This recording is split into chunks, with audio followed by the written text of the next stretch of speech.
Hello and welcome to another episode of the Wisdom of Friends podcast. Thank you for tuning in. If this is your first time listening, then thanks for coming. This is a podcast where you get to learn more about your friends and community, their wisdom, their trials and tribulations, timeless insights, and their secrets. Now, let's get into the show. Please welcome your host, Cal Arras.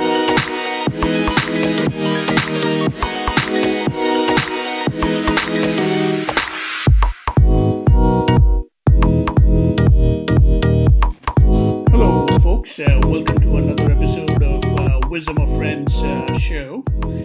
Today I'm really delighted to introduce you to a very good friend of mine. Her name is Dharlene Marie Fahl, and she's a best-selling author, a poetess, inspirational speaker, and a certified tea specialist. 13 years, Miss Fahl asked two questions. What is tea anyway? And why was tea associated with spirituality and tranquility? Little did she know that in seeking the answers to those seemingly simple questions, her entire life would change. Dharlene is a level 3 plus certified tea specialist with the Specialty Tea Institute of America. She has participated in the inauguration class of the American Tea Masters Association, which is now a global association. With her tea travel, she's been to China, India, and Japan. And her primary message, when asked, is that in the time it takes to mindfully sip a cup of tea, you can calm your mind, change your thoughts, discover your purpose, and claim the greatness of your life. And Dharlene Marie recently received the President's Lifetime Achievement Award from President Barack Obama for a lifetime of volunteer service with various groups of all ages.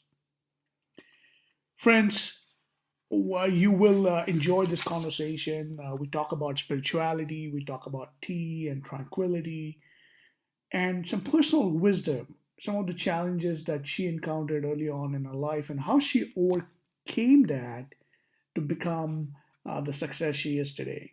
So pull up a chair, listen in, and without further ado, let's welcome the one and only Dharlene Marie Fahl.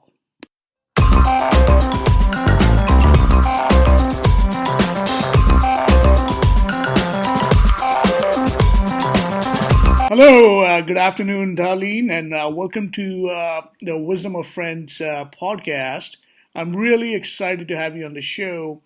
And let me start off by saying my first impressions of you when I first heard about you was it was your poetry on social media, and when I started reading those poems, it really caught my interest because I knew that you were really an artist, and then when I researched your background a little bit more, I found out that you had a very unique way of connecting tea and spirituality, and having a way to really help people discover their inner journey through self-healing and self-love. And there was such a fascinating way of looking at life through poetry and art and tea and spirituality that I knew that we wanted to have you on the show.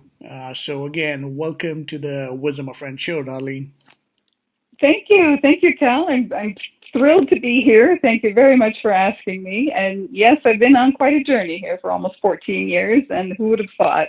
Truly, all our business mentors and everything say, write down your plan, every step, and all of that. But I couldn't have done that, And it doesn't allow for the universe to help you when you've got everything plotted out yourself. So I'm just going with the flow. Well, welcome. So one of the ways we start our show is by asking our guest is, what's your favorite quote or philosophy that you live by, and how have you applied it to your life? Well, okay, stay open. I think that is one of the greatest gifts we can give ourselves is that, and when we stay open to our own inner wisdom and stay open to the gifts that people drop on us daily, little trinkets of wisdom that they don't even have a clue. I think that that's kind of, what you really need to do is just stay open. And with open hearts and open minds, we can make a big difference in the world. That's what I like to think. Mm. I like that, being open and being open to receiving of what the universe has to offer us. No, I totally like that. So, a little curious about your journey. Now like looking at your background and bio since the last time we talked. I mean, you have a best-selling book. You also are a certified tea specialist, and you've traveled the globe. You've been to on your tea travels to China, India, Japan, and so it's really what I'm curious about is obviously when I read your background and your biodata that this is your passion, this is your purpose and calling. So how did this journey begin? Did you always know that this is what you were meant to do, or how did that story unfold for you? No, I had no idea what I was supposed to be doing. And you're out there trying different things, and it feels right at the time, and you go with it, you do it. And it was just as simple as one day, as a Canadian girl, I grew up my whole life drinking tea, but it wasn't until 14 years ago I said, well, gee, what is it anyway? How does it get here? How does it get in that tea bag? And of course, I was on a bit of a spiritual journey, and it was like, well, and why was tea always associated with spirituality and tranquility? Because often you hear people, and it's just like, oh, I just need to sit down and have my cup of tea, where we use other beverages to pump us up and that kind of thing. But tea just had that stigma, and I wanted to know why.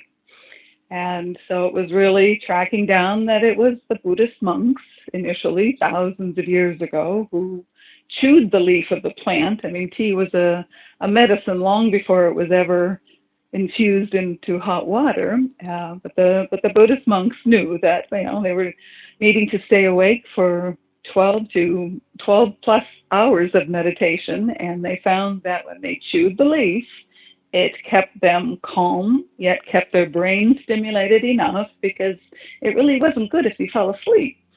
So, I mean, we're paying scientists millions of dollars every year all around the globe to prove that this is what tea does to the physical body.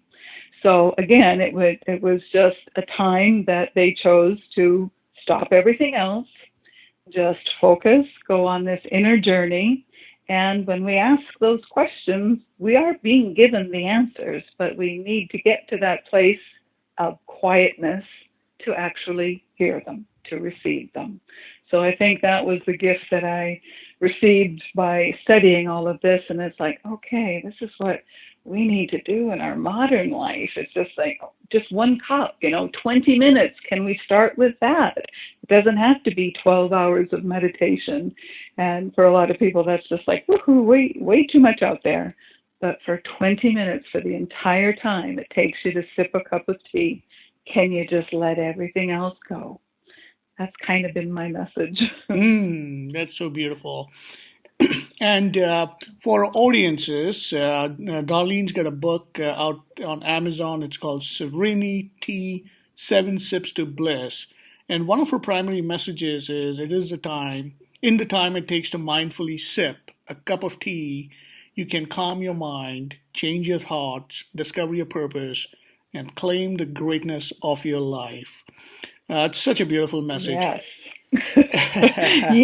yes, we can, each and every one of us, do that, but we need to get quiet. We need to get to a place of peace within ourselves, calming your mind. And, for a lot of people, meditation is just this mysterious woo-woo thing that, that's just not for me. And it's kind of, well, can you just start this way? Just start with this cup of tea. And, once you get yourself to that place where you feel that calmness, and I'm sure it's different for everyone, but to me, I sort of liken it to those few seconds when you're actually conscious of the fact that like you're in bed and you're falling asleep, and you say to yourself, oh, I'm falling asleep right now. And it's sort of that it's kind of a dropping feeling. And it's just, to me, and that's what meditation does for me. And I discovered that by sitting there with that cup of tea. And when it was done, you put it aside, and I just stayed there in that nice place. And boy, my mind, when I receive a lot of gifts when I'm in that place. So it's like, get up and write those down. So that's what happens for me. So I can't say that is what will happen for everyone else, but gosh, it's worth a try. And that's what I keep saying. Just try it. No, that's really awesome because one of the messages that one of the books I've been reading lately, it's living a good stoic lifestyle, and the primary message is about Mm, tranquility and spirituality. And nice. yeah, and one of the messages that I'm reading or I'm getting from your doing a little bit of research on your background is that there are many ways to get to that state, and who knew drinking tea could get you to that really calm and peaceful state. So that's really awesome. Yeah. Um, Yeah, because we almost make it a kinetic activity where it becomes a physical memory. And when you get yourself to that place of calm, and I choose to say to people, like, every time you take a sip, that's a reminder, because the brain is going to start doing all kinds of things. It's going to be taking you all kinds of places. So each sip is a reminder. Oh, that's right. I'm not supposed to be thinking about that right now. I'm just going to let that go. And there are many, many ways that people can do this, but I find that it's a very good tool. that's great. I'm gonna take a step back here, and I'm curious about your childhood. What did your parents do, and how did that shape your life? Well, I believe I had just a very ordinary childhood. A good childhood. I am happy. My father was a firefighter for the city that we lived in Canada, and he was a firefighter for 30 years. My mother was pretty much a stay-at-home mom. There were 7 children in our family, so I come from big families, and my mother comes from a family of 13, and my father came from a family of 8. So I grew up with a lot of cousins, a lot of aunties. I had way more aunties than uncles, but just a good, stable family life. Good Catholic people up there in Canada. Hmm. And in those days, people were not divorcing, and families were together. And it was just I know I was asleep for the majority of my life and didn't ask questions, didn't question things, and that is kind of the doctrine of the Catholic Church was you just accept this and don't ask questions. So I really didn't for the majority of my life. And then when I started to, things really started to unfold for me. So there are many who stay in that place their whole entire life. So I'm Hmm. grateful that I didn't, but I'm truly grateful for the stable family life that I witnessed and experienced. So yes, I'm very happy with all of that. Yeah.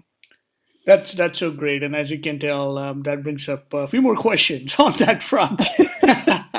As I totally agree that some people just go through life based on the society's conditioning and the programming that they've been subjected to, and in your case, you chose to step outside of that and began asking questions. And so, was hmm there a specific moment that turned that around for you, or were there a few incidents that happened, or anything that you would Yes, like to share? it was really an unraveling. And, I had my children later in life, but they were both baptized in the Catholic Church. And I had an angel store when my daughter was 6 months old and my son was 2. I thought, what a wonderful little thing to just surround yourself, just angels. And so I had a gift store. I took both kids with me I only worked Thursday through Sunday. And so my daughter and son essentially grew up in a retail store where we sold only angels for 8 years. Hmm. And then all these people started showing up, Cal, and they were talking about past lives and all this spiritual stuff. And I just kind of went, okay, what are they all talking about? And it was really the beginning. of me opening to other philosophies, other schools of thought, other, spiritual beliefs. And I guess if there was a book that really opened it up for me, I read Conversations with God, book 1, in the mid 90s here I was in San Diego at the time, and you could not find that book anywhere. I think that's when Neil Donald Walsh was switching publishers there, and the book was not available. Nobody could get it. So there were a few copies being circulated all around, but when I read it, I was stunned, and I knew the truth. And I didn't agree with absolutely everything in there, but I knew what I had been taught my whole life had been, an untruth. And I do remember slamming the book shut at one point and throwing it across the floor and feeling extremely duped. That, my religion really had duped me, those were the thoughts that came to me, and I was angry. But I picked up the book and I finished it and read everything else he wrote, and just it really was the opening for me. And when you feel something the way I felt it, it felt absolutely right and true. And I just went, this is not my truth anymore, and I don't want that life. So I just opened up to everything else that started happening. And first thing I know, I ended up I had a spiritual healing center, and everybody with healing modalities and methods and whatnot started showing up, and all of a sudden my life was completely different.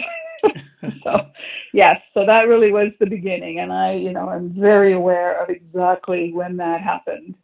And so it was a very good time for me, and I was close to 40 when that happened. So, I was asleep for the first 4 decades of my life. No, that's such an incredible story, and as you Mm. said, a lot of people continue living the way they've been programmed, Yeah. and I Yes. think Yeah. you were fortunate, or I would say you had that uh, inner wisdom to step outside and explore, and really, choose, make powerful choices for yourself. So no, that's Yeah, speaks. and the other thing was, I was able to let the anger go. That it was just, kind of a temporary thing, because like, wow, I'd spent my whole life trying to believe this stuff and not asking questions when things didn't really make sense, and that, this is just the way it is, so, you're just going to accept it. And you don't ask questions. And so, but at that point, I really decided to question everything. And so, let the anger go, because that doesn't serve anyone. That doesn't help anything. I just accepted that, wow, this is just how people are going to live the rest of their lives. And, if it's not their lifetime to wake up, that's, not my journey, not my business to say. But for me, it was, okay, I want this stuff and I want it all. No, that's so great. Now, growing up, did you have like mentors, and did you idolize anybody growing up, or anybody in any particular celebrity that fascinated you? Would you like to share? Not really growing up. I think I used the word ordinary and average for myself for many, many years of my life. And I went back to college very, late in life, and that was truly when I discovered that. I used the word that, I just thought I was dumb. I just thought, I was just an average student. Didn't, when the few years when I actually really did try to accomplish things, it was okay. I'm still an average student, so you just sort of accept the fact. But I did. I used the word dumb, and I said, But when I went back to college, and to have that experience when I learned that I really wasn't dumb, it really was huge. And that was almost as big as the spiritual lesson. But it was just because I suddenly had professors and people that actually believed in me. And I was 25 when I went back to school. So to have their support and have them, give me an award for the highest potential in the industry, I was stunned. And believe me, when I showed up the next year to continue in the program, I was a different person. And it was like, these people all see something in me, and I am not going to let them down. I'm not going to disappoint them. I'm going to take every assignment, everything seriously. And I did. And I became a different student. I taught myself how to study, how to prepare. And yeah, that was big for me. And I am grateful to say that I have just witnessed my own son having that same experience. And he's now 25, but he went back to school at 23. And it's huge. And I just said, son, that makes me so happy for you, because he put himself in the place of thinking he was dumb. And to have him be almost straight A's in the program and have the teachers using his paper as an example for everyone else, he said, Mom, that was everybody else's life, not mine. And I said, I know exactly what you mean, honey. And so, because I said, well, he's so much like me, and to see him have that experience almost at the same age that I was when I had it has been huge here in these last couple of years. So, yeah, big time. Now that is such an inspiring story, and congratulations on that, and as well as Thank your you. I'm so son. proud of him. And yeah, and so he's, Yes, the confidence level, the self-esteem, everything. And to see that, and I know that feeling, and that is powerful. So I'm very happy for him. yes, Yes. that's awesome. I want to get to the poetry and your writing in a second here, but one of the things that I noticed is that as a tea trainer and working with many tea shop employees, that you were attributed the title of tea goddess, and you gladly embraced it. I can tell. I sure did. I still do. I love being the tea goddess, because people from all over the world, they'll see that on LinkedIn, and they want to know what that's about, especially in countries where they have a lot of gods and goddesses. So they're very intrigued. So yes, I embrace that title fully. Yes, I'm that's the tea goddess. yes, that's great. Now, what I'm curious about is that you refer to yourself as with the color, or identify yourself with the color red, and you also are the founder of Red Poppy Press. So, how did the association of red and tea and spirituality and the work that you do come about? Well, the red was just a little bit in my hair at one time, and then it got to be a whole lot more and a whole lot more, and then it got to be a lot brighter. And that's how people knew to look for me. That's how they, so suddenly I was like, okay, I'm just going with this red thing. And I just, and I loved the fact was, red was about passion and romance and all of that. And so a lot of things sort of sprung from all of that. And I found myself writing poetry. I had no idea I was able or capable of writing, and finding stuff in some place inside of me I didn't know was there. So the poetry and the writing just all came from that place, and I just kind of went with this whole red thing. And when I started my publishing company, I remember I had been saying, gosh, I'm really starting to collect a lot of red poppies, which had never really been a flower of choice for me. I'd have certainly chosen a red rose, or gladiolas are my other favorite. But when I had all these red poppies, and I just kind of went, dishes with them on teapots and things like that. And I go to a garage sale, pick up this great big print of a giant red poppy. And I went, wow, that's my publishing company. And that's how Red Poppy Press came about. And of course, as a Canadian, we wore the red felt poppy. In America, on November 11th, you celebrate, what do we call it? In Canada, it's called Remembrance Day. And here we call it Veterans Day. So, we got red poppies every year of our lives through school. And my father was a Korean veteran, and the Korean vets all wore the red poppy. So it has a lot of meaning for me all of a sudden there when I started looking at that and seeing my father in photos wearing his big red poppy. I kind of, on Red Poppy Press. That's me. Yes, that's you indeed. I want to get to. I know that you have poetry or poem that you would like to share with your audience, with our audiences. and it's called Wrapped in Tide. Could you tell us about it? Yeah.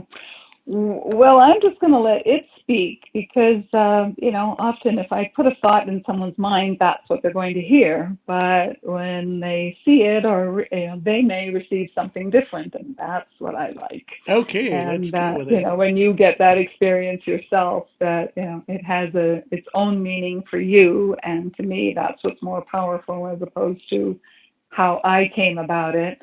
And, when you sit down to write this stuff, you think it's going to go in a certain direction, and then it takes its whole other turn, and you just go with it. And, and I Absolutely. have to say that is so cool and so powerful when that happens, because, there's something else guiding you when that happens. Hmm. Because when you think you have to control everything, or that you are in control of everything, you struggle.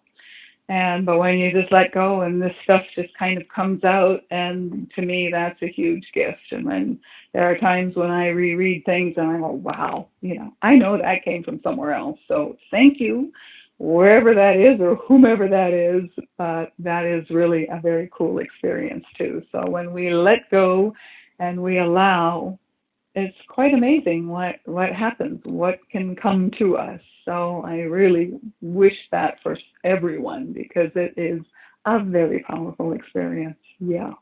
Yeah, let's hear it. Okay. Let me get myself to a place here. Okay, that is Wrapped and Tied. I saw it on your lips, a word you guard, one that almost slips, one you nearly said, a quick glimpse into your heart, but what's really on your mind. Truth and honesty, not something you find, something that is, that lives, that forms on your lips and longs to leave your tongue. You hold back and choose another word instead. A closing of the heart, a victory for the head. Are feelings not shown feelings that are dead? Or do they live on begging for another chance, like music playing and no one getting up to dance? The sun rises with all its splendor, but we choose to close our eyes and go back to sleep. The rustle of the leaves in the breeze, but nothing do we hear. The sweet, arousing scent escapes from the rose, but the nose senses it not, like slipping into a bed of satin sheets and lying all alone. Yes, feelings die hard when the head wins another match, another round. Feelings knocked out, bleeding and lying on the ground. Don't step on the crack, for much more is broken than the back. Dreams, desires, passion, needs, and wants all lie dormant, buried under the trash. For the words that never are said, they too lie almost dead. Speak what it is you wish to say. Express your heart. Awaken the half-dead. Fan the flames, for an ember always remains. Blow. Give it the breath of life. Breathe and express. Nothing more to suppress. Just life choosing to live. Love choosing to be. Words being set free. Go ahead and call me your bride. I saw the word almost leave your lips, but you said woman instead. The other you chose to hide. Oh, the head, it's filled with so much pride. Never underestimate the power of the heart. Will the word escape in other ways? Hide all you want. Repress all you may. Deny your true self. Keep your love up high on the self. Neatly wrapped and tied. The box where the feelings died. Wow. That's it. That That's is it. so beautiful. It is. Oh, Yes, I mean you are a terrific writer, Darlene. I must.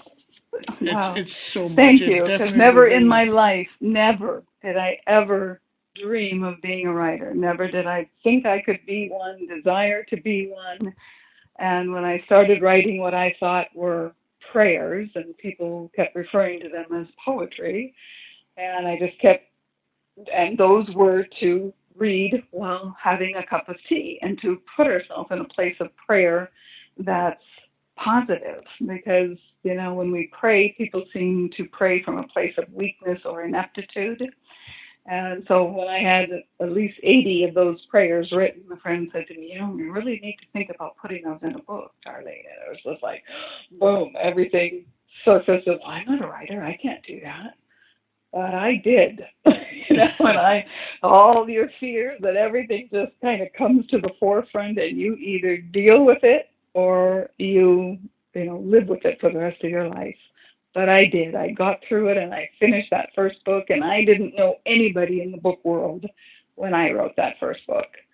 And there's been several versions of it since then, but to me, that was one of the biggest achievements, because all your fears and everything surfaces for you to look at and deal with and move through. And that's really what that became for me. And no one is to tell you it's not poetry or it's not this. When it's your heart speaking, it needs to be expressed, and it is whatever you choose to call it.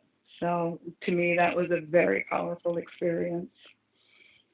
No, that's really incredible. Congratulations on your book, and to Well, there's a continue. whole bunch more coming. I've had this big lull here, where it's not that I haven't been writing, and not that I don't have a whole bunch stacked up here ready to get published. So yes, I'm working on a number of things at this point, and it's just about following through, getting it done, and getting it out there one at a time. It's rather than saying, "Oh my God, there's 12. That's so much," but it's one at a time. So that's how I'm breaking it down here recently, and just saying, okay, that's how you do this. No, it's incredible, and we are all fortunate and lucky that you are continuing to write so that we can read your beautiful poetry. So, Thank you. Thank you.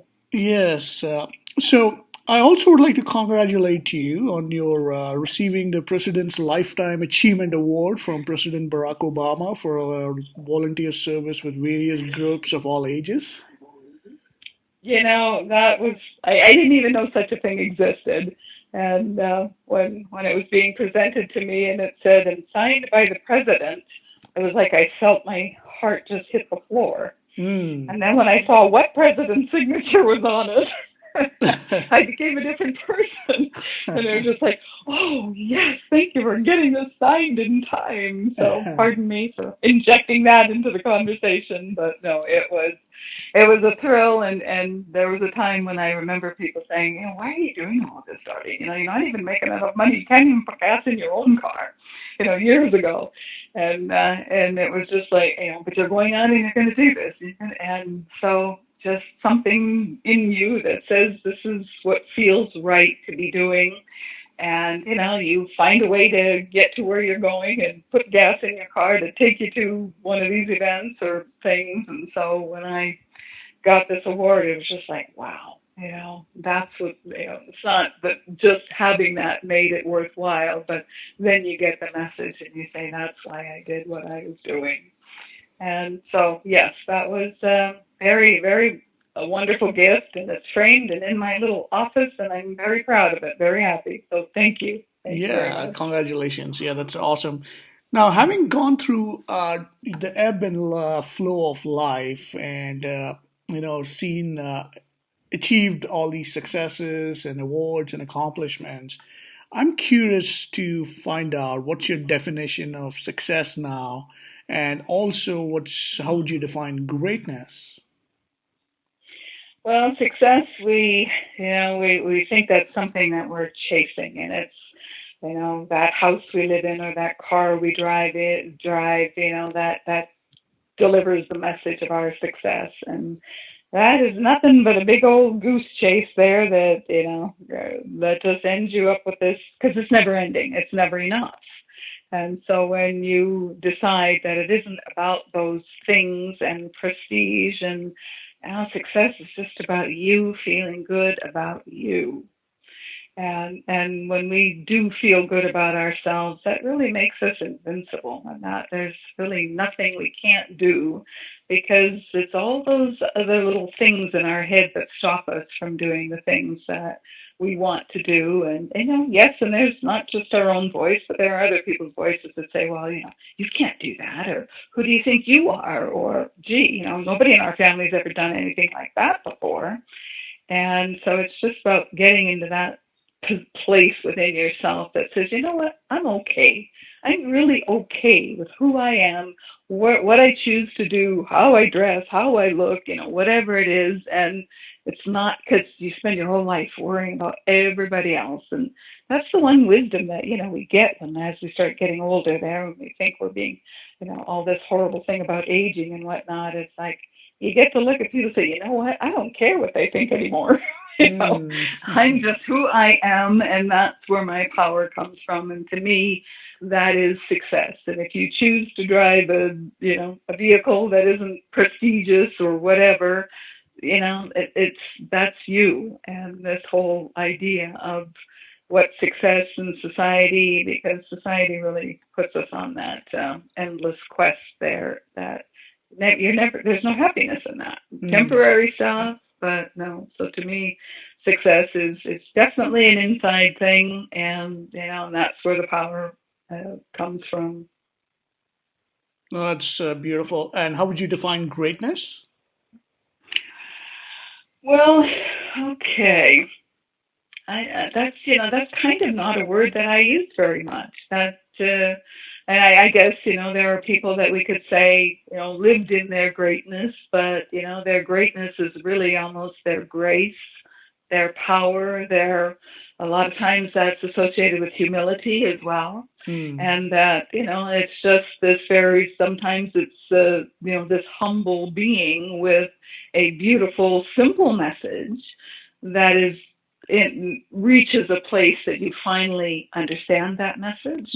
And so people, being in that place and doing the things they love to do, and doing it from a place of, this is just something I need to do. This is who I am. To me, I guess that would define being in a place of greatness. And that it's not a lot of the things that we've been misled to think make people great. And it's not about awards and things like that, or how many books, or how many New York Times bestsellers, because that's still on my list. It's still okay to have a list and to have those goals, but to me, the greatness is defined in so many ways that are much more significant, even when they're very small. That's beautifully said. I'm gonna switch gears here and ask you about some of the wisdom questions that we normally get from our audiences about, what stops people from achieving their full potential, in your view? Well, a lot of times it's those old voices inside of us, and that where we, I use the word, I thought I was dumb. And for a lot of people, that might be a word that fits for a lot of them too. And it's the same with, I don't know, I'm going to mess it up there, but it's the saying about, ask an elephant to climb a tree, or, these kind of things. And that's not going to be their gift. That's not going to be their skill. And so when we do get to a place within ourselves to know who we are and just feel good about that. Sorry, now I forgot what the question was.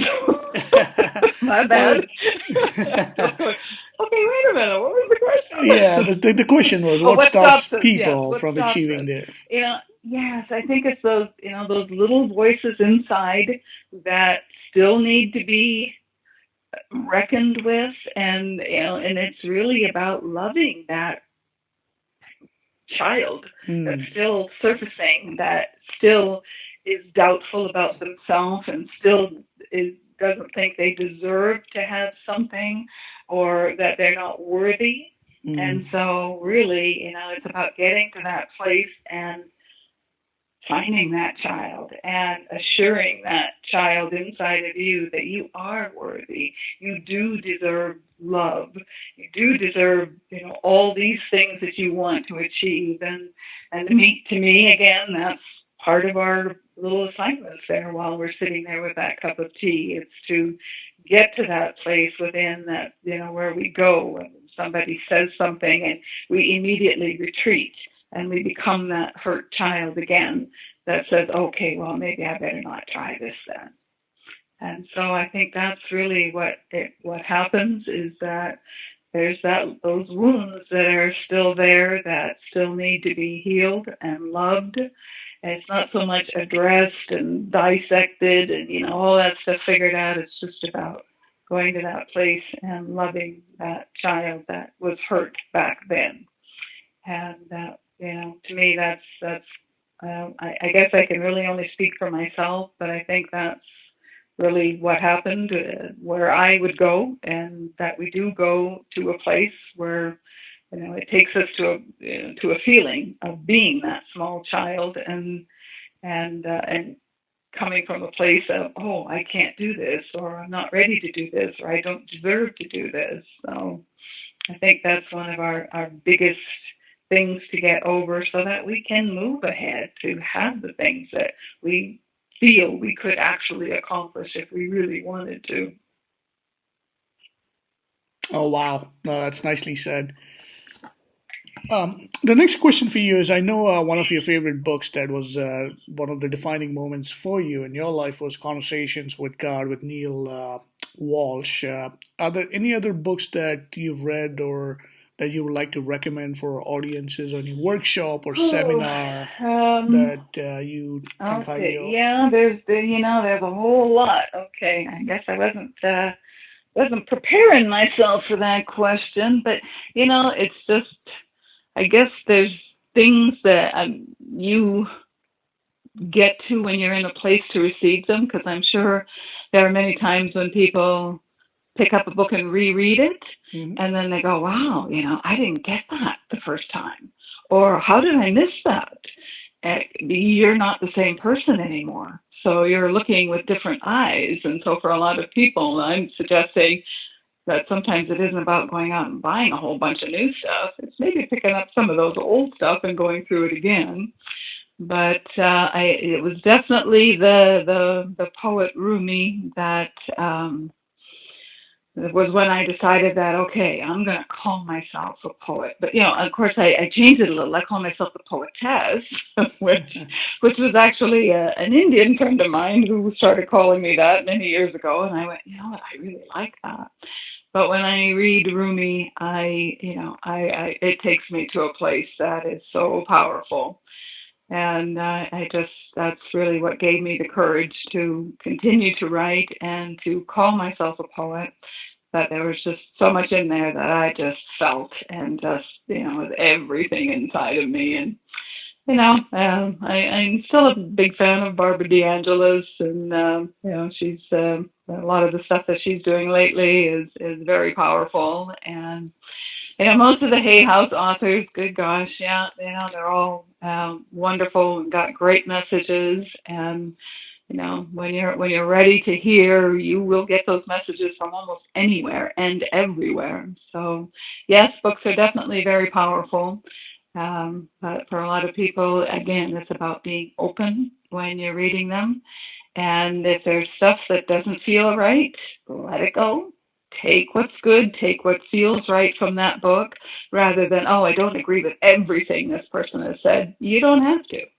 And it's like, okay, that really feels good for me, but gosh, this next paragraph, that just doesn't work for me. Let it go.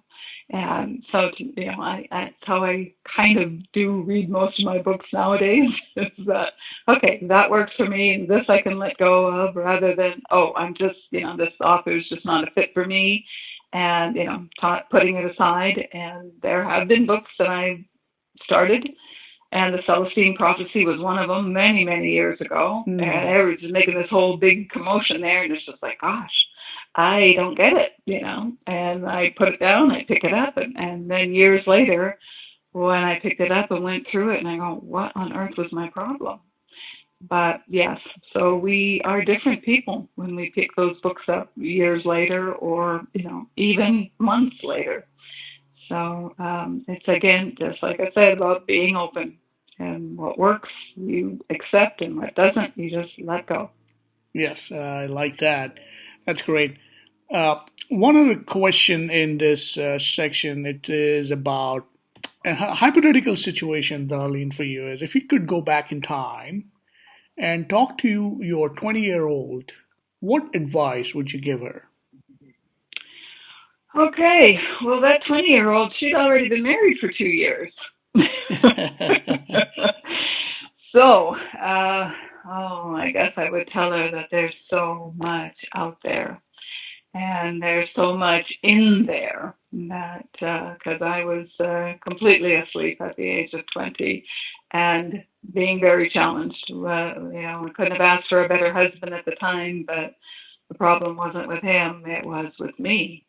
And so, again, the bottom line was, you do deserve to have this love, and this person who's professing that much love, it's actually true. He does feel that way, and you do deserve it. And so, to me, that would be one of the biggest things, is that this love is real, and you do deserve it. And and it took me many years to realize how grateful that I was for that love that I had at the age of 20. That was truly a blessing. And at that time, I was fighting it with everything inside of me, and had to go. And yeah, I did at the age of 21. So, Mm, but yes, so it is about loving yourself and knowing that others can love you, and that it's real. yeah, loving yourself. I like that. That's great. Yeah, We're going into the yeah. next section, which is like a fun section of this podcast. It's called the rapid fire round. And here I'm going to ask you a couple of quick questions. And whatever comes to your mind, just feel free to share that. And if you're compelled to elaborate on Okay, it, all righty. please do so. All right. So, Darlene, are you ready for the rapid fire round? Okay, fire away. Okay. So, if you could be successful in any other profession, which would you choose? I would love to have been an artist, painter, that kind of thing. Or Mm, even a musician, somebody who actually made music. I think that would have been something that I'd have been courageous enough that, yeah, I could choose one to be an artist or a musician. Yeah. oh, that's nice. Do you believe in magic? Yes, I do. Hmm. The next question is if you could have witnessed one event in history, what would that be? Oh, wow, isn't that weird? Immediately my mind went to, because I wasn't prepared for that one, I went to the burning of the witches. Hmm. Isn't that weird? And I don't know why. So, I don't know if I went there. Could I have done something, Well, this or is a rapid fire round, maybe so. maybe I was. But okay, good. All right. Weird. Okay, so the next question is if God exists, can she be trusted? Absolutely. And if you could ask God one question, what would that be? It would be why. Why do we have to come and not remember all of this stuff? Why? Mm. Why has our memory sort of been erased? Kind of thing. That's what I would ask. No, that's great. Hmm. So that will wrap up the rapid fire round, and I've just got a few Okay. last questions before we wrap up our Okay. interview. So again, for our listeners, you could get Darlene's book. It's called Serenity: 7 Sips to Bliss. It's currently available on Amazon. Darlene, what's your current personal passion project that you're working on, or what are you looking forward to in the next 6 months or a Hmm. year? Well, I have 14 seniors from this area drawing the angels for a children's book that I'm going to write a message from the angel. And I have seniors that have created, and they're like the angel of wisdom and the angel of truth, or the angel of friendship. And so they are doing the artwork for me, and then I will write the message as if I was the angel talking to the child about friendship or about trust. Or so I'm very excited, and I've got these seniors that are doing the artwork because they're totally excited about this. So yes, we're putting that together here in the next 6 months. No, It doesn't have a title yet. I don't know what it's called, but it'll come. So I'm very excited about that. no, So that's because great. part of me wants to honor our seniors that don't get the respect that they deserve. So to me, that's how I'm reaching out to the senior community, and I think with them delivering a message to a child, I think that's a pretty powerful thing. So I'm very excited about that. No, that is so great, and I wish you the very best on that project. And Thank you. And these are just turning out to be the most incredible, wonderful ladies as they're creating this artwork. So it is just a blast. We are having a good time together. that's great. Before the final two questions, is there anything that I have not asked that you would like to share with your audiences?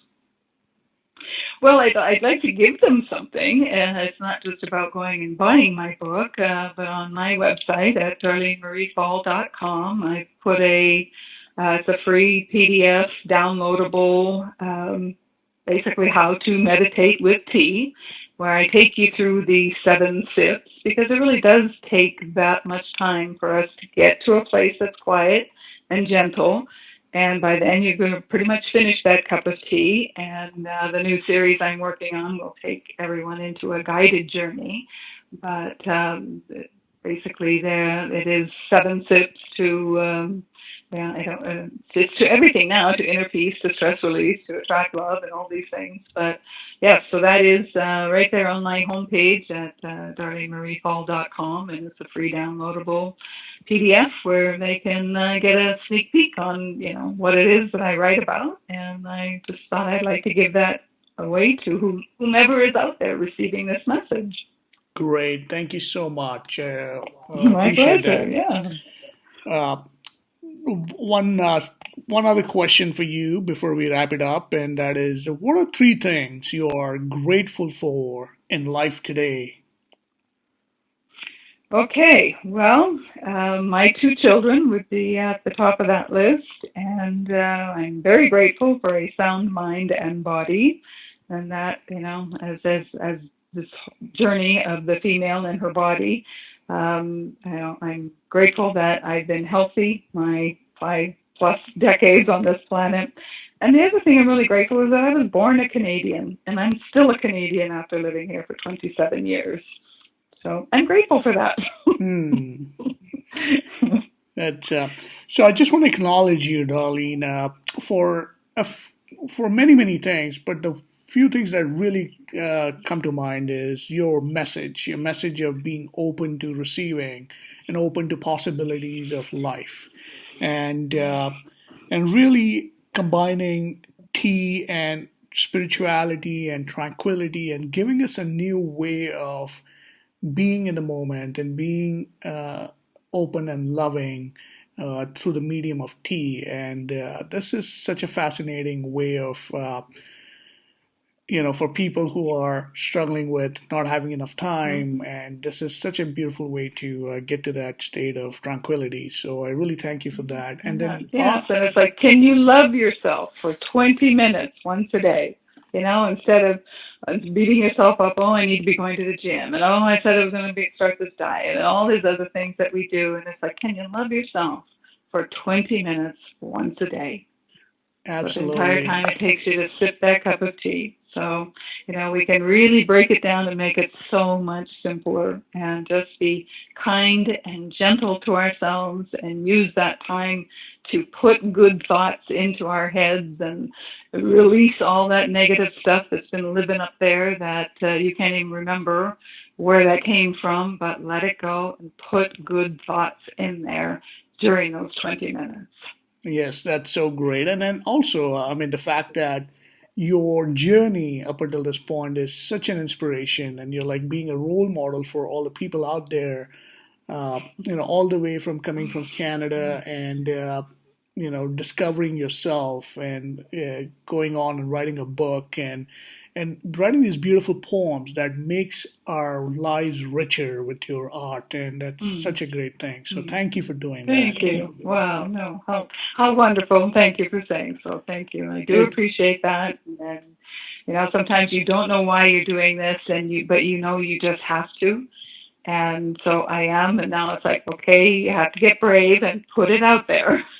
So, and I think that's part of the reason why people hold back is because they're afraid of somebody criticizing or something like that. But, if it happens, you just got to get over it. And this is your mission and your voice, and you deserve to be heard.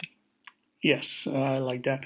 One final question before we wrap it up. Why do you think people should listen to Wisdom of Friends? Well, wisdom comes to us in so many different packages, and not to get yourself in a place of, all these people are doing this and doing that, and I just don't know what I want to do, and how come I can't get ahead? And it's just, you can't be comparing yourself to others. And a lot of people's journeys look really good on the outside, but you never really know what's going on inside. So, don't get all involved in that. But this is your journey and your time and your voice and your way, and you need to figure out what that is. And get quiet and ask those questions, and you will get those answers. They will come. That's just, to me, how the universe works, and that's where the wisdom comes from. And yes, all these other people can give us little nuggets, and so to receive all of these nuggets is a great gift, and then expand on them for your own self and your purpose and how you would take that message and just turn it a little to fit you perfectly.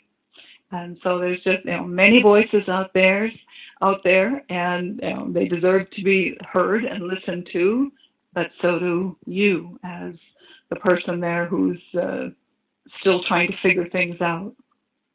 That's so great. Thank you for saying that.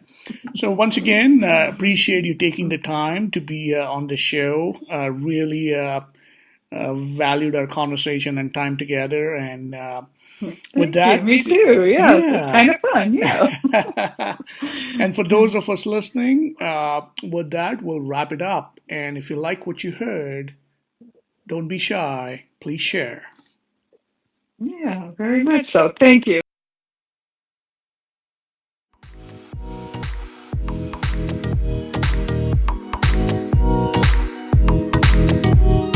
Thanks for listening to the Wisdom of Friends show with Cal Arras. If you like what you just heard, we hope you'll pass along our web address, theglobalcontribution.com. To your friends and colleagues, be sure to check out our archive section on our website for previous episodes. This has been a Seven Symphonies production. Join us next time for another edition of the Wisdom of Friends.